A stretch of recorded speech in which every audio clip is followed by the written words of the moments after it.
سو ایوب کی کتاب ایک عجیب کہانی سے شروع ہوتی ہے جو آسمان میں، جسے آسمانی کمانڈ سینٹر کہا جا سکتا ہے، واقع ہوتی ہے۔ وہاں خدا اپنے تخلیق شدہ فرشتوں کے ساتھ موجود ہے جنہیں خدا کے بیٹے کہا گیا ہے۔ وہ سب ادھر اپنی ڈیوٹی کی رپورٹ دینے آئے ہیں۔ اور خدا اس شخص اپنے خادم ایوب کی طرف ان کی توجہ دلاتا ہے کہ وہ کس قدر راست باز اور کامل ہے۔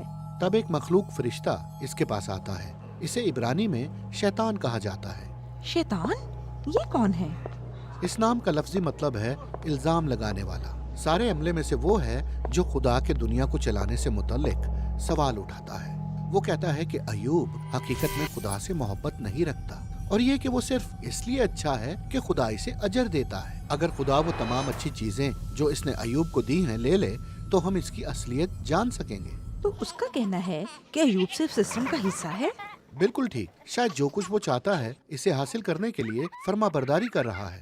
سو خدا اس تجربے پر رضامند ہو جاتا ہے اور شیطان کو اجازت دیتا ہے کہ ایوب پر ٹکرائے نہ۔ اور ایوب جس شخص یا چیز کی پرواہ کرتا ہے وہ سب اس سے چھین لی جاتی ہے۔ یہ تباہ کن ہے۔ یاد رکھنا کہ وہ اس میں سے کسی کا حقدار نہیں تھا، خدا نے خود یہ کہا تھا۔ اور حیران کن بات یہ ہے کہ اس سب کے درمیان بھی ایوب خدا کی تعریف کرتا ہے۔ کم از کم پہلے 2 ابواب میں۔ لیکن تیسرے باب میں ہم دیکھتے ہیں کہ اس کے اندر کیا جذبات پل رہے ہیں۔ وہ ایک ایسی نظم لکھتا ہے جو اس کے اندر کی تباہی ظاہر کرتی ہے۔ یہ ایک لمبی لعنت ہے اس دن پر جس دن وہ پیدا ہوا۔ اس کے بعد ایوب کے کچھ دوست اس کے پاس آتے ہیں کہ اس کی مدد کریں، اور وہ سب کچھ ایسا کہہ رہے تھے: ایوب تم نے کچھ بہت غلط کیا جو تمہارے ساتھ یہ ہوا۔ آخر ہم جانتے ہیں کہ خدا راست باز ہے، اور ہم جانتے ہیں کہ دنیا خدا کی راستی اور انصاف کے ذریعے چلتی ہے، لہٰذا تم نے جو بویا کاٹ رہے ہو۔ اور اگلے 34 ابواب میں ایوب اور اس کے دوست گہری عبرانی شاعری میں بات چیت کرتے ہیں۔ اس کے دوست یہ سوچتے ہیں کہ کیوں خدا نے اس پر یہ عذاب بھیجا، بلکہ انہوں نے فرضی گناہوں کی فہرست بھی بنا ڈالی جو ایوب نے کیے ہوں گے۔ لیکن ہر الزام کے بعد ایوب نے اپنی بے گناہی کا دفاع کیا۔ اور ایوب بے گناہ تھا۔ ہاں وہ تھا، لیکن وہ ایک شدید جذباتی جھولے پر تھا۔ کچھ لمحات پر وہ بڑا پر اعتماد ہے کہ خدا ابھی بھی پر حکمت اور راست ہے، تو بھی دوسرے لمحات میں وہ خدا کی بھلائی پر شک میں مبتلا ہے۔ وہ تو خدا پر لاپرواہ، ناانصاف اور بدعنوان ہونے کا الزام بھی لگاتا ہے۔ گفتگو کے اختتام پر ایوب دعویٰ کرتا ہے کہ خدا آئے اور ذاتی طور پر اسے بتائے، اور خدا نے ایسا ہی کیا۔ وہ بادلوں کے ایک طوفان کی صورت میں آتا ہے۔ پر خدا ایوب کو براہ راست جواب نہیں دیتا۔ وہ ایوب کو شیطان کے ساتھ گفتگو کے بارے میں نہیں بتاتا۔ ہاں، وہ کچھ مختلف کرتا ہے۔ وہ ایوب کو کائنات کے خیالی دورے پر لے جاتا ہے۔ وہ ایوب کو دکھاتا ہے کہ دنیا کس قدر اعلیٰ ہے۔ وہ اس سے سوال کرتا ہے کہ کیا وہ اسے سمجھنے یا ایک دن چلانے کے لائق ہے۔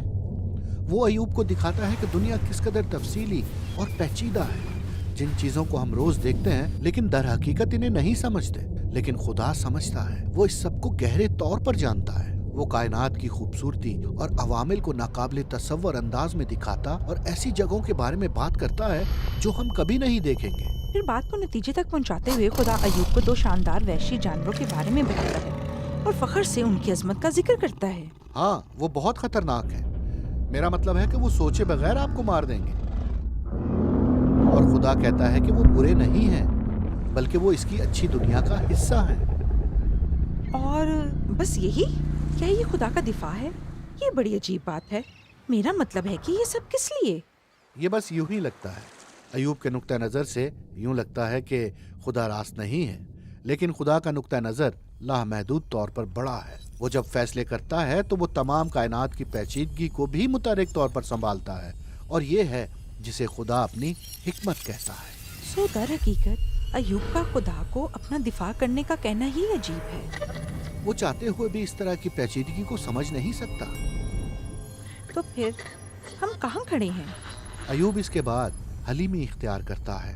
اس کو نہیں معلوم ہوتا کہ اس نے دکھ کیوں اٹھایا، تو بھی وہ سلامتی اور خدا کے خوف میں زندہ ہے۔ لیکن کتاب کا اختتام یہاں نہیں ہوتا، کیونکہ اس کے بعد خدا ایوب کو جو کچھ اس نے کھویا اس کو دگنا دے کر بحال کرتا ہے۔ یہ پھر عجیب بات ہے۔ کیا یہ اجر تھا؟ کیا خدا کہہ رہا ہے مبارک ہو ایوب، تم نے یہ مشکل امتحان پاس کر لیا ہے؟ نہیں، ساری کتاب یہ نقطہ واضح کرتی ہے کہ ایوب کا کچھ کھو دینا سزا نہیں تھی، لہٰذا اسے واپس حاصل کرنا اجر نہیں تھا۔ تو پھر اسے یہ واپس کیوں ملا؟ بظاہر خدا اپنی حکمت میں فیصلہ کرتا ہے کہ یہ سب کچھ اسے تحفے میں دے،